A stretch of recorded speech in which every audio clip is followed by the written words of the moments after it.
So let's take a look at the highlights of the second St Mary's Trophy race for the owners rather than the racers, but they really behave very much like racers. Brilliant start from pole position for the Alfa Romeo from Richard Meaden, but immediately getting onto his tail and then leading into the first corner was a little BMW 700 with Richard Shaw, not going anywhere at all, smoke and no traction at all, no drive for the big Ford Thunderbird. Disappointment for Bill Shepherd, off before it was over. There is the little BMW snatching the lead on the outside of the circuit, number 77, sweeping around the outside to take the lead. Mike Jordan and Meaden getting it going again in the Alfa to tuck onto his tail, and then very close behind between these two, dicing one way, dicing the other. Big switch from Richard Meaden and the Alfa Romeo, lost in the lead at Fordwater, and there Mike Jordan was able to nip back ahead. And then this shunt for Neil Brown, he was fine. The car was rather shorter than it was when it started the race. The little A35 went off down at Woodcote. Neil getting out, good to see him out of the car, but that brought out the safety car. Punching up the field all over again on the restart, it was Mike Jordan in the A40 ahead of Richard Meaden and the little Alfa Giulietta. Then the two Jaguars, Grant Williams ahead of Justin Law.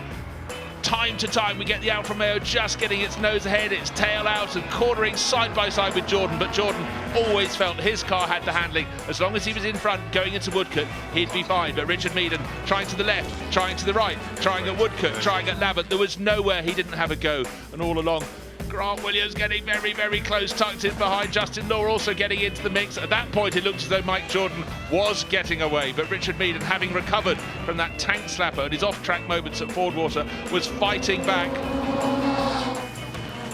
And here we go, pressing on. Mike Jordan realised the race was far from over. A little sprinkle of rain at one point, but only at one corner of the circuit. Then a tiny little, what we call in motor racing, a kiss. That pitched the tail round on the Alfa, well held by Mike Jordan up the inside.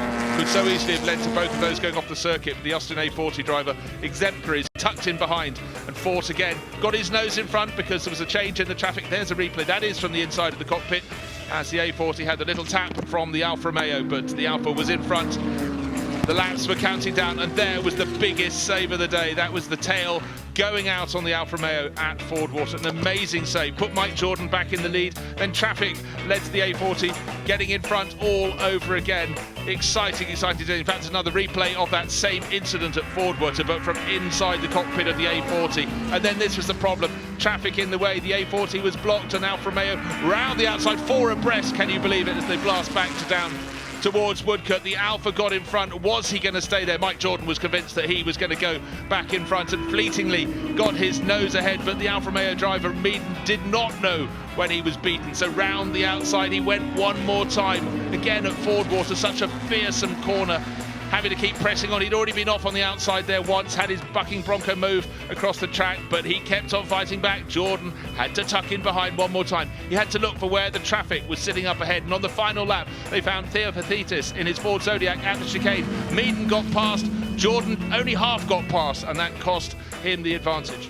So that was it. That was the end of the race. Mike Jordan had to accept second place, but victory to Richard Meaden in the glorious little Alfa Giulietta.